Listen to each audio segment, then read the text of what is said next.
Ah, enfin, je t'ai apparu. Bon, j'ai aucune idée. Qu'est-ce qui ne marchait pas? Bon, ça fut toute une épreuve. Moi qui étais stressé de commencer ce live-là. Bon, ben, gars, on va recommencer à zéro. Fait que c'est comme si on commençait à 3h15, OK? Fait qu'on va recommencer le live à zéro. Boum. Bon, OK. On recommence. Désolé tout le monde pour ce contretemps. On a eu un petit problème d'écran. Ici, partager. OK. Et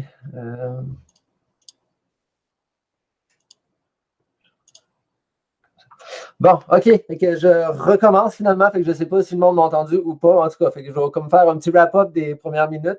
Donc, ben, bonjour tout le monde. Content que vous me voyez enfin.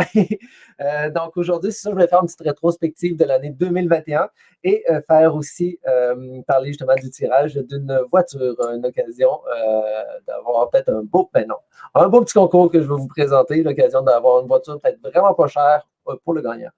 Euh, donc, c'est ça, on a commencé 2020, on était sur Philippe Paradis. Donc, pour refaire justement un petit wrap-up, on avait le contrat de la ville avec la Ville de Québec de 2016 à 2019. On n'a pas eu le renouvellement, c'est la SPA qui a eu le renouvellement. Mais quand on a terminé justement le refuge, ça a été une dure épreuve. Ces 4 années-là, on a quand même réussi à diminuer le nombre d'euthanasies de près de 80% du nombre d'animaux en seulement 4 ans. Je trouve qu'il y a quand même quelque chose d'exceptionnel. Un gros merci à toute l'équipe des Fidèles Moustachus durant ces 4 années-là. Donc c'est ça. Fait que là, on a commencé sur Philippe Paradis. Puis la raison pour laquelle je voulais rester sur Philippe Paradis et vendre Lormière, parce que Philippe Paradis était plus grand. Puis Philippe Paradis était en location. Donc, en vendant Lormière, je pouvais retirer de l'argent qui m'aidait à payer justement les dettes. Et Philippe Paradis avait beaucoup, beaucoup, beaucoup plus de place. Et sur Lormière, c'était beaucoup plus petit. Donc, on a tout transféré sur Philippe Paradis. J'ai fait une campagne de financement, justement, qui était avec OPKPAL pour essayer de sauver le refuge. J'ai dû prendre mon courage vraiment à deux mains pour faire ça parce que ça a été vraiment dur pour moi là, de faire une vidéo pour demander l'aide au monde de sauver le refuge parce que ça avait toujours été ma responsabilité d'essayer de sauver le refuge. Donc, on a fait ça avec OKPAL. Si je n'avais pas fait ça, le refuge n'aurait pas pu survivre. Et je vais vous le dire pourquoi tantôt. Donc, c'est pour ça qu'on a commencé sur Philippe Paradis avec la petite campagne de financement.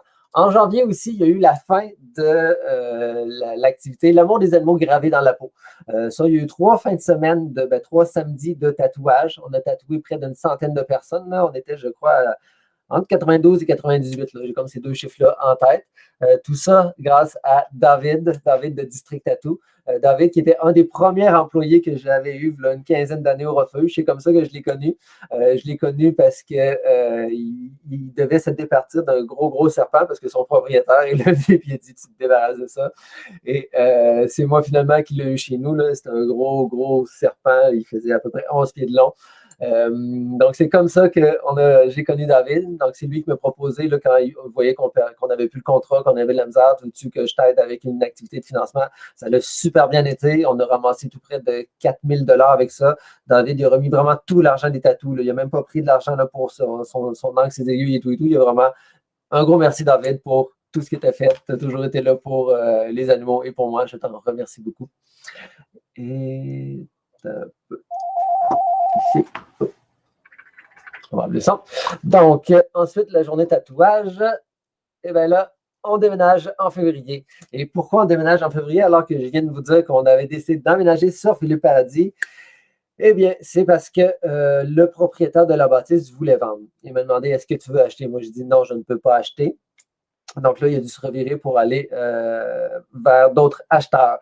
Ce qui est arrivé, c'est que moi, j'avais mentionné que je voulais rester verbalement, par écrit, mais la paperasse, la bureautique, c'est pas ma force et j'avais pas, c'est pas ma force et je n'avais pas donné le bon type de document écrit pour dire que je voulais rester.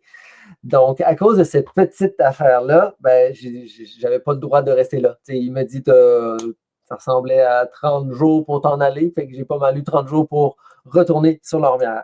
Euh, sur le coup, quand j'ai appris cette nouvelle-là, j'étais dévasté parce que je viens de perdre le contrat, le refuge, j'ai près de 200 000 dans des dettes. Là, j'allais là pour essayer de me repartir. Il faut que je retourne sur Lormière, que je ne peux pas faire d'autres services parce que je suis tout petit dans le stationnement, dans la bâtisse et tout et tout. Donc là, je voyais vraiment ça comme, bon, c'est la fin du refuge, mais là, je ne peux pas rien faire. Fait que j'ai dit, bon, regarde, on se relève les manches, on va sur Lormière, puis on va voir qu'est-ce qui va se passer. Euh, Honnêtement, une chance que c'est arrivé comme ça. C'est une chance que c'est arrivé comme ça. Ça, c'est pour montrer que le premier déménagement, ben là, j'ai eu beaucoup de choses qui sont arrivées chez nous. Ma petite fille, à ce moment-là, s'amusait justement avec tout le stock à se faire des petits bureaux. C'était quand même assez drôle. Puis c'est ça, c'est le clan Panton qui nous a déménagé. Un gros merci au clan Panton. Ils ont été vraiment super. Ils ont fait un super de beau travail, très professionnel. Un gros merci à Rémi, ancien beau-frère qui est déménageur chez Clan Panton et qui est un as du déménagement. Donc, c'est ça. Là, on est allé on est retourné sur Lormière et là, on arrive sur Lormière, justement. Là, il y a une partie des accessoires qui va chez nous, une grosse partie. J'ai loué un local aussi pour mettre toutes les autres cages, puis on a déménagé sur Lormière. Et là, on avait à peine fini de déménager qu'arrive le confinement. Donc, premier confinement, avec là, nous autres, au début, on ne savait pas trop ce qui allait se passer. Donc, on a tout de suite cherché à placer tous nos animaux en famille d'accueil. Parce que là, on s'est dit, comme tant que ça va être confiné, les animaux qui vont rester dans le refuge tout seul, bon, on va aller s'en occuper, mais il n'y aura personne pour les adopter. On n'avait aucune idée comment ça se passait. Donc, les employés ont fait ça, un super de bon travail. En l'espace de quelques jours, là, pouf, on a tout placé nos animaux en famille d'accueil. On a eu une réponse extraordinaire du public là, quand il y a vraiment eu un mouvement d'entraide pour replacer tous les animaux en quelques jours, malgré toutes les restrictions et tout ce qui se passait. Là, ça s'est vraiment passé genre wow! Puis, ce qui est arrivé aussi pendant qu'on est en train de tout replacer, ben Ruby, vous avez sûrement vu passer l'histoire. Ruby s'est cassé la patte. Ruby qui était un petit chien chinois à crête, ce petit chien-là. Donc, Ruby s'était cassé une patte. Là, on voit ici qu'il n'y avait plus le bandage. Là, on voit que sa patte est encore un petit peu enflée. Là. Mais c'est ça, il a dû avoir, comme on le montre, comme on le voit ici, là, son os était vraiment cassé. Ce qui est arrivé, c'est que une employée a ouvert la porte, puis Ruby était tellement content que pendant qu'elle ouvrait la porte, Ruby a sauté dessus. Mais là, elle était en train d'ouvrir la porte, fait que là, elle a essayé de l'attraper, elle n'a pas été capable de l'attraper. Ruby, il est tombé à terre, puis là, ben, il a mal tombé. Donc là, elle vient me voir en haut, elle dit Ah, Samuel, je pense qu'il y a un chien qui s'est cassé une patte. Je fais, non, non, moi qui est toujours un éternel positif. Je fais, non, non, non, il ne s'est sûrement pas cassé la patte, là. Il a dû juste faire mal, puis il doit boiter. Là. J'arrive en bas, puis je vois la patte du chien qui est en S. Je fais wow, ouais, je pense qu'il s'est cassé une patte. Donc là, on est allé chez le vétérinaire en urgence, on a pris les radiographies. Là, là, il y avait besoin d'opération. Donc, on a fait une petite campagne pour l'opération de Ruby. Ça n'a pas marché, ça a marché quand même, mais pas beaucoup, justement à cause du confinement et tout le stress et tout et tout. Mais j'avais quand même pris la décision d'aller faire opérer Ruby. Puis j'ai pris cette décision-là par moi-même, donc j'ai moi-même aussi à donner beaucoup d'argent pour la chirurgie. Puis finalement, ben, Ruby, il est resté chez nous. Il est resté chez nous parce que quelques temps après, Botox, qui était mon petit chien de 16 ans, il est décédé. Et vous allez voir pourquoi je vous parle de Botox là. Donc, mon petit chien de 16 ans est décédé. Donc là, je venais de perdre un chien. Ruby, je l'ai eu très longtemps en famille d'accueil parce qu'à cause du confinement, de sa patte qui était cassée, je devais le soigner, tout et tout. On a comme vraiment cliqué l'un et l'autre. Donc, c'est pour ça que depuis ça, Ruby est chez nous. Et maintenant, je comprends très bien nos familles d'accueil quand ils ne sont pas capables de dire OK, non, finalement, faites l'adopter. Non, je vais le garder parce que quand tu es longtemps avec un animal, des fois, il y a des liens qui se créent. Puis, tu sais, j'ai été souvent famille d'accueil, moi, chez nous. Mais, tu sais, c'est la première fois qu'il y a eu vraiment un lien qui s'est créé avec un autre chien. Puis là, tu sais, le fait que mon petit chien est décédé aussi, ça l'a comme aidé à la décision de le garder. Hein. Donc, c'est ça, le décès de Botox. À la mi-mai, on a repris nos activités. Donc, même pendant que c'était fermé pendant le confinement, comme le refuge était un besoin essentiel, mais on a quand même fait un petit peu des adoptions, mais c'était très, très, très limité. C'était plus les personnes qui avaient un animal qui connaissaient. Non, c'est ça, finalement. Les adoptions, ça a pas mal été toutes les familles d'accueil qui ont décidé d'adopter. Excusez-moi, je me suis mêlé dans la chose. Ça a été pas mal toutes les familles d'accueil. C'est vraiment quand on a recommencé notre première journée, qu'on a recommencé nos activités en mi-mai, que là, ça a été la première journée vétérinaire. Il y a eu beaucoup, beaucoup d'animaux parce que là, il y avait plein d'animaux pendant le confinement que le monde abandonnait, mais à cause que là, le vétérinaire, c'était beaucoup plus dur. Il était dans les familles d'accueil et il restait dans les familles d'accueil. C'est pour ça que quand on a repris nos activités, ben là, on a eu quelques animaux à faire adopter. La première journée de vétérinaire, ça a été une grosse journée de vétérinaire. Puis là, ben, durant toute l'été, ça a été tranquille. Donc, oui, on a eu des animaux, mais vraiment pas beaucoup d'animaux comparé aux autres années à cause de ce que je vous disais tantôt. Tout le monde était confiné à la maison. Donc là, le monde se sent seul, veut les animaux.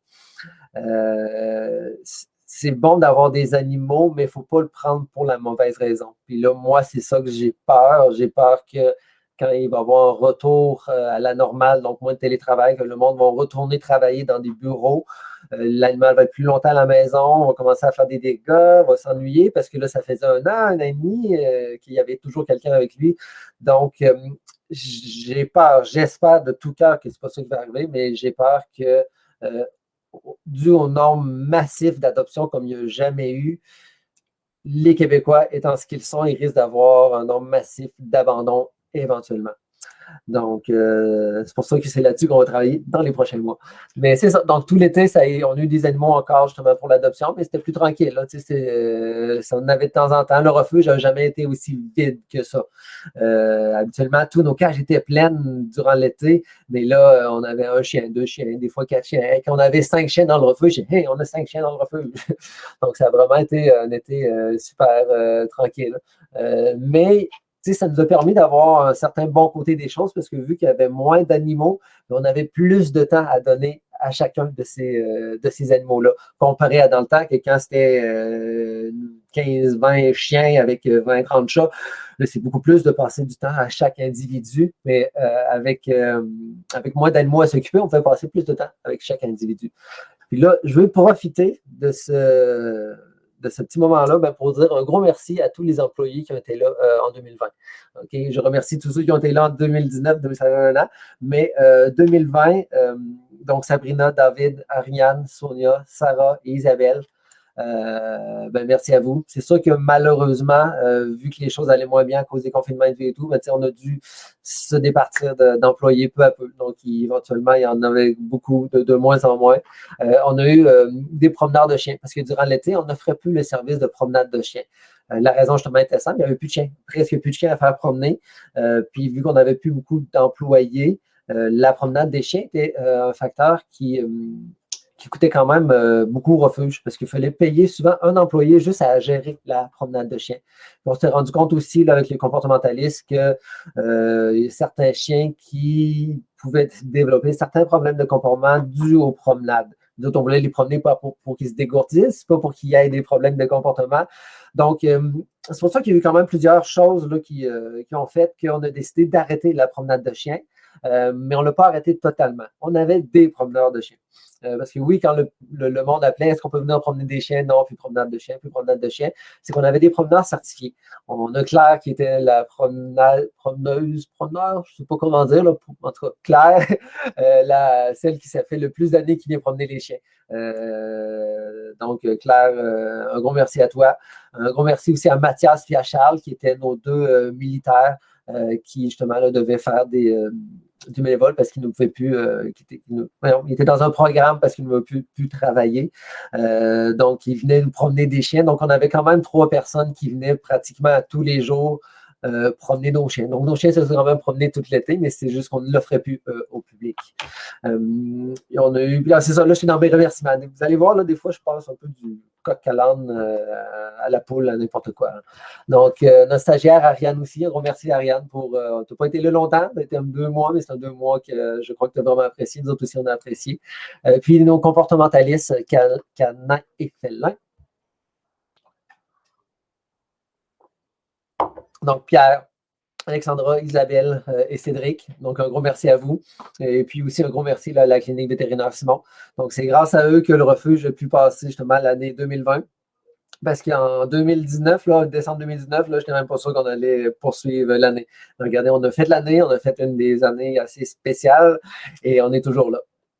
Donc, là, je suis rendu au boum, 22 septembre. J'ai une proposition d'achat. Et là, avec tout ce qui se passait, honnêtement, la pancarte était toujours là au refuge parce que j'avais encore dans l'intention de déménager quelque part où j'allais avoir plus de place pour les animaux. Mais il n'y avait pas eu le confinement, il n'y avait pas eu toutes ces choses-là. Donc là, le 22 septembre, quand le courtier immobilier m'a appelé, il me dit Hey, j'ai une proposition, je fais Wow, hey, je ne m'attendais pas à ça. J'avais comme enlevé ça de ma tête. Là, c'est comme bon, mais nous, on est au refuge, puis on continue nos activités. Donc là, j'ai été pendant un certain temps en réflexion. Bon, qu'est-ce que je fais? Est-ce qu'on vend? Est-ce qu'on ne vend pas? Fait que là, je pesais les pour et les contre sur le banc. C'est sûr, je vends, je repaye beaucoup de dettes. Donc, je pourrais trouver quelque chose en location. Donc là, j'ai pesé les pour les contre. Je me dis, si je ne trouve pas de quoi en location, je pourrais aller en famille d'accueil. Donc là, j'ai dit, OK, j'accepte. Puis, comme j'avais dit quand j'avais fait des lives, j'accepte et je me lance dans le vide. Je vais voir ce qui va se passer pour les prochains temps. Puis, quand je prends cette décision-là, ben là, quelques jours après, deuxième confinement. Donc là, ça a quand même changé les choses dans la réflexion. Là. Parce que là, déjà, je voyais que les choses étaient dures pour avoir une bâtisse à payer à cause du peu nombre d'animaux qu'il y a. Donc là, c'est ça. Fait que là, ça a fait, bon, ben, qu'est-ce que je fais? Qu'est-ce que je fais? Là, puis là aussi, en octobre, j'ai eu la naissance de mon petit garçon. Puis ça aussi, c'est venu jouer dans mon qu'est-ce que je fais? Parce que j'ai toujours mis le refuge. Oui, j'avais ma conjointe, j'ai ma conjointe, ma petite fille. Mais là, j'ai eu un deuxième enfant à m'occuper. Puis là, ça a fait, le refuge, j'ai beaucoup endetté. Ça fait des années que tout ce que je fais, c'est essayer de trouver le refuge, trouver le refuge, trouver le refuge. Donc là, je me demandais, bon, qu'est-ce que. C'est venu jouer quand même dans mes réflexions. Puis, fait que là, je me suis dit, bon, ben, gars, on va, puis on cherche des places. Donc là, dans le mois d'octobre, je me suis promené. J'ai vraiment promené partout. J'ai regardé pour aller me chercher dans des belles places. Là, je vais juste vous ai montré un chemin parce que je ne vais pas montrer les photos des places que je prenais, là.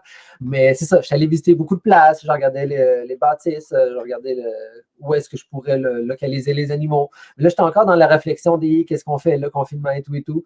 Puis, finalement, quand j'ai vu que le confinement se prolongeait, puis je me suis dit, il y a trop d'incertitudes présentement. Il y a trop d'incertitudes pour que je fasse un gros move. Donc, de me relocaliser quelque part, que ce soit en achat ou en location. Et si on est encore confiné pendant X nombre de temps, j'avais de la misère parce que il y avait peu d'animaux, je n'arrivais pas à payer tous les frais. Donc, je me dis, c'est peut-être pas le temps là, pour un refuge d'essayer de se relocaliser. Donc, c'est pour ça que j'ai pris la décision finalement de ne pas relocaliser tout de suite le refuge.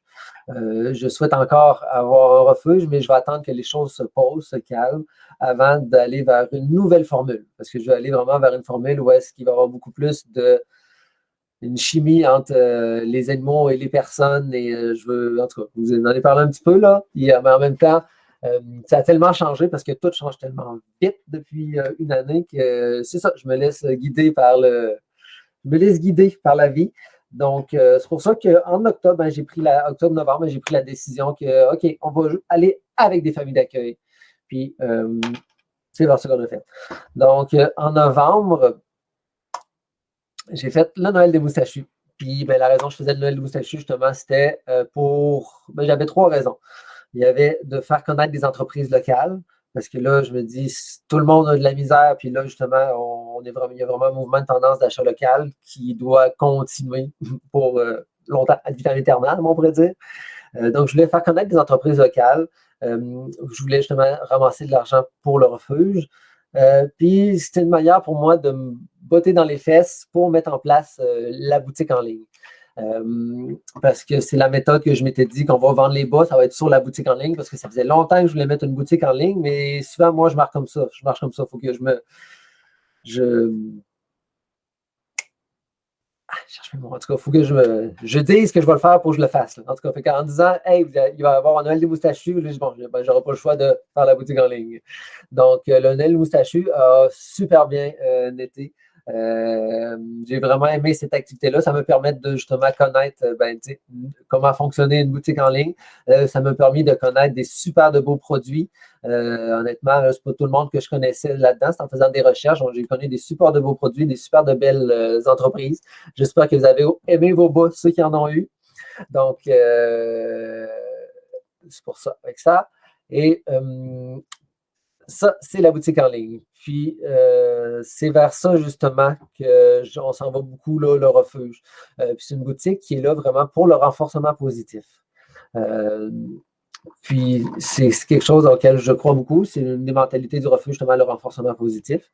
Donc, en tout cas, c'est une petite blague pour dire qu'on a une boutique qui est en construction.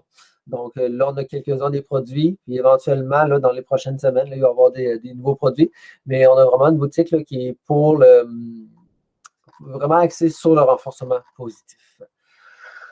Et là, arrive le 18. Le déménagement, le redéménagement, parce que là, je devais justement quitter le refuge. Ça a été beaucoup plus dur que je le croyais de quitter le refuge. Pendant que j'étais dedans, c'était comme OK, on est dedans, il faut déménager tout et tout. Je voyais beaucoup ça vers OK, on s'en va vers un nouveau départ. C'est vraiment ça, un nouveau départ. Mais c'est ça. Donc, on a quitté le refuge. Puis le 31 décembre, qui est la dernière journée, j'ai dû aussi faire euthanasier mon petit chien, petit Coco, qui était le frère de Botox.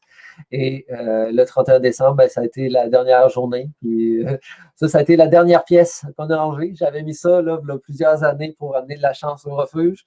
Puis ça, c'est la dernière chose que j'ai enlevée du refuge, là, le petit fer à cheval qui était en haut de la porte d'entrée. Puis tout ça, justement, le 31 décembre. Puis c'est drôle parce que justement, le 31 décembre, je quittais le refuge. Le 31 décembre, j'ai dû faire euthanasie petit Coco, qui était le frère de Botox. Ici. OK, ça, c'est deux frères. Ça ne ressemble pas, là, mais c'est deux frères. Ces deux-là, là. Ces deux-là.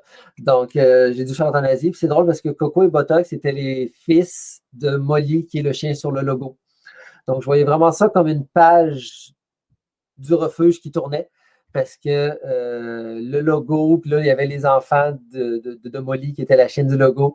En tout cas, que le 31 sont les vestiges de ça, finalement, là, les vestiges les vestiges. Pas les vestiges, mais en tout cas, tu sais, je suis un peu émotif, là. C'est ça, tu sais, de quitter, de perdre la bâtisse, de perdre en même temps Coco qui représentait pour moi une époque avec Coco, Botox, leur mère et tout, là. Donc, c'est vraiment une époque qui se passait. Donc, c'est ça. Donc là, pour les derniers temps, je vais juste faire ça 2 secondes. Donc, pour les derniers temps, ça fait un mois que, justement, je n'avais pas beaucoup donné de nouvelles. Parce que j'ai eu justement un petit 2 minutes là, quand je me suis ramassé chez nous, là, le 3 janvier, là, quand j'ai plus la possibilité d'aller au refuge, j'ai plus la possibilité de. Puis justement, avec tout le stock qui était partout chez nous, dans le garage et dans un abri aussi qu'on avait ouvert dehors, en tout cas, il y avait du stock partout. Donc, c'est ça. J'ai eu quelques temps à computer ce qui se passait. Et par la suite, là, ça a été de faire des aménagements locatifs chez nous pour monter la boutique en ligne. Parce que là, oui, j'avais le stock, il faut aller les étagères et tout et tout.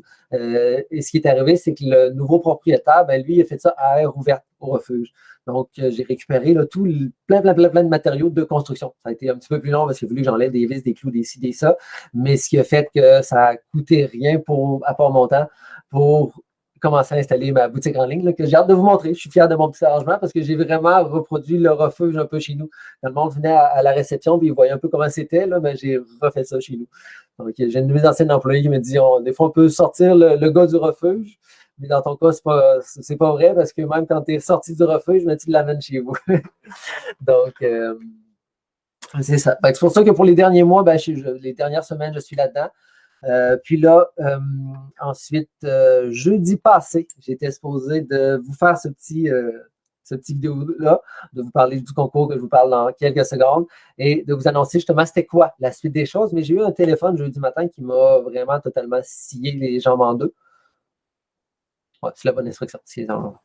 Des fois, j'ai peur de pas dire. En tout cas, ça se peut que des fois, je ne dise pas une bonne expression.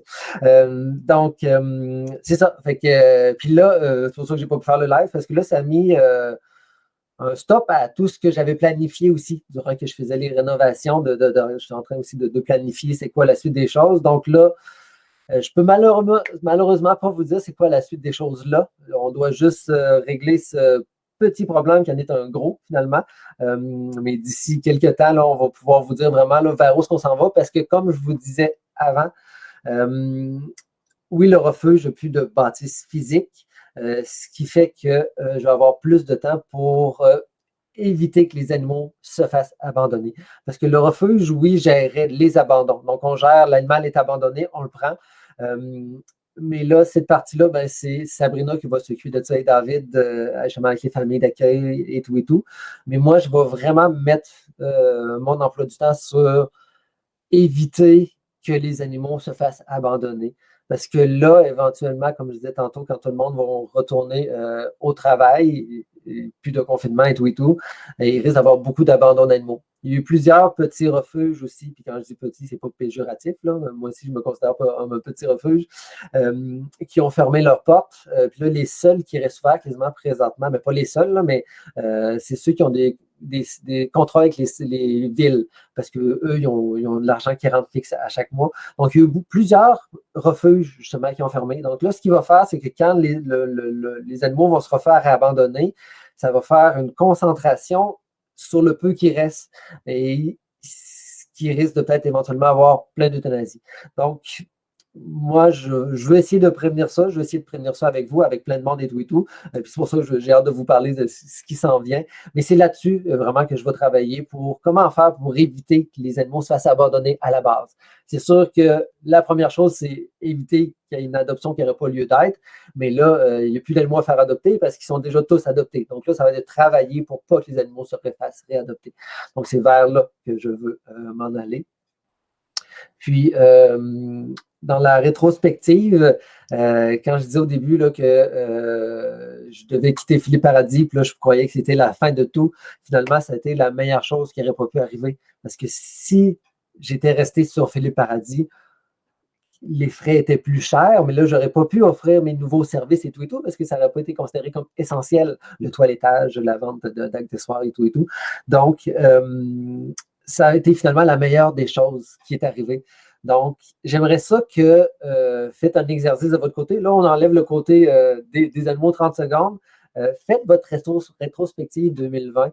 Puis, avec ça, vous allez peut-être pouvoir vous rendre compte que, hey, ça, c'est arrivé. Exemple, j'ai perdu mon emploi, je me suis fait confiner à la maison, mais en bout de ligne, ça me fait que j'ai ça de nouveau dans ma vie. Ça me fait que ça m'a évité d'avoir ça.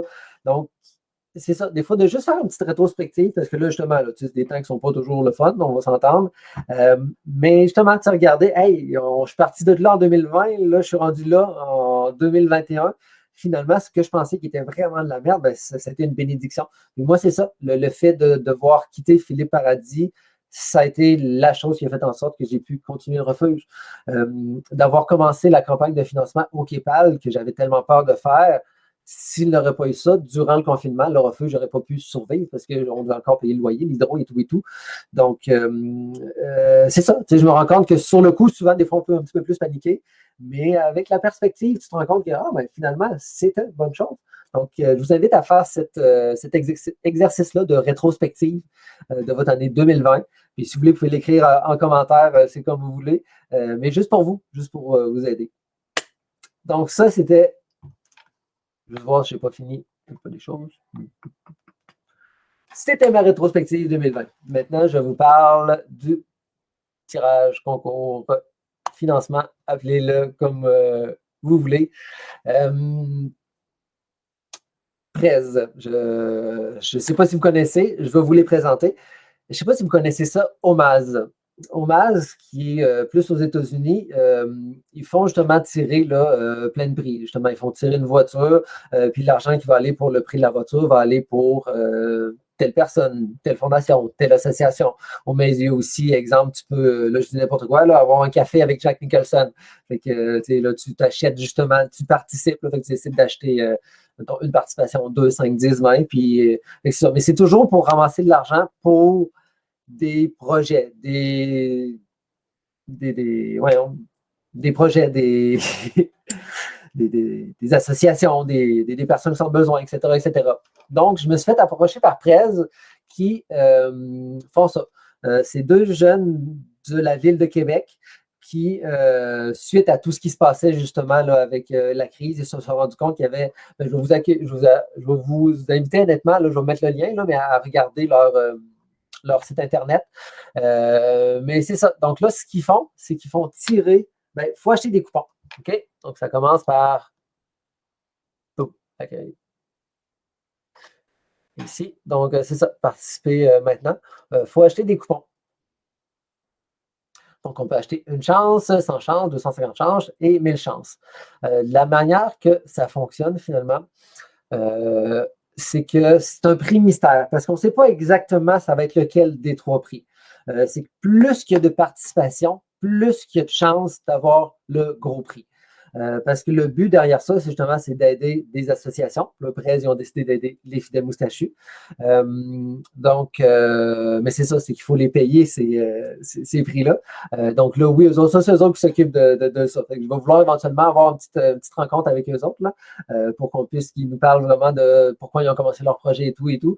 Mais j'aime vraiment ça. Hey, je me rends compte que je dis souvent et tout, hein. Mais bon, c'est ça. C'est ça qui nous parle de leur projet parce qu'ils ont vraiment commencé ça parce qu'ils ont vu qu'il y avait plusieurs associations présentement qui manquaient de financement à cause de tout ce qui se passe. On est en train de sauver l'économie, on est en train de sauver justement les entreprises et ben les affaires, mais il y a plein d'associations, eux autres, qui sont dans le besoin. Donc, c'est pour ça qu'ils ont décidé de mettre ça de l'avant. Donc là, ils commencent 2021 avec justement les fidèles moustachus. Donc, c'est à vous justement d'acheter. Je vais mettre le lien là, sous la vidéo. Donc, tu sais, le prix de base, c'est un MacBook Pro et un iPhone. Ici. Désolé, j'ai oublié de vous le montrer. Là, je ne suis pas encore habitué avec la technique là, parce que depuis tantôt, là, je le montrais sur le site Internet, mais je ne me rappelle plus que vous ne le voyez pas. En tout cas, donc, c'est ça les prix. Donc, tu sais, le prix numéro 3, c'est une valeur de 5 000 MacBook Pro iPhone. Prix numéro 2, une valeur de 15 000, une carte cadeau à la Galerie du Meuble. Puis le prix numéro 1, l'Audi Q5 2021. Donc, ça vaut la peine. Comme je vous dis, vous pouvez acheter une participation, vous pouvez en acheter 1000 participations, c'est à vous de voir. Plus il y a de personnes qui achètent de participations, plus qu'on a de chances que ce soit le prix 1, le grand prix. Donc, c'est ça. Je vous invite à acheter. C'est ça. Si ça vous tente, je vous invite à aller participer maintenant. Et puis, il y a aussi, j'en profite pour glisser que Pacini, l'an passé, Pacini, on avait fait un repas en salle, parce que l'an passé, on pouvait manger en salle. Cette année, comme on ne peut pas manger en salle, mais Jonathan Pacini tenait encore à aider le refuge. Puis un gros merci à Jonathan. Puis moi, je trouve ça vraiment bien parce qu'en même temps, ça va aider aussi le Pacini. Ce qu'il faut faire, c'est juste aller sur le site du Pacini Le Bourgneuf. Je vais vous mettre aussi le lien. Vous commandez. Donc, il faut commander, ça peut être par Uber Eats ou toutes les autres service de livraison ou vous pouvez aller chercher directement aussi en magasin. Donc, tout ce que vous avez à faire, c'est de vous commander un repas. Puis, dans la section commentaires, marquez que c'est pour les fidèles moustachus. Et à ce moment-là, à chaque repas, il va y avoir $1 qui va être remis pour le refuge. Donc là, c'est pendant 30 jours qu'on fait ça. Donc, je vais vous mettre les deux liens pour les deux manières là, présentement d'aider le refuge. Mais c'est d'aider le refuge, mais aussi d'aider Prez qui sont en train de commencer ce projet-là. C'est d'aider aussi Pacini, Le Bourgneuf, qui est un restaurant les restaurants, malheureusement, ils ont de la misère un peu ces temps-ci. Puis d'aider le refuge, puis c'est de vous aider vous aussi, parce que vous avez un bon petit repas, puis vous aidez le refuge, vous aidez le Pacini, puis vous risquez de gagner un beau prix aussi. Donc, sur ça, je vous remercie. Ça a commencé un petit peu bizarre avec le problème de technique. On voyait juste qu'un écran bleu. Mais c'est ça qui est ça. Ça m'a permis on dirait que le stress a comme passé avec ça. Donc, on va se revoir la semaine prochaine et pour un autre Et si on jase? Pour un autre Et si on jase? Sur ça, merci beaucoup et bonne fin de journée.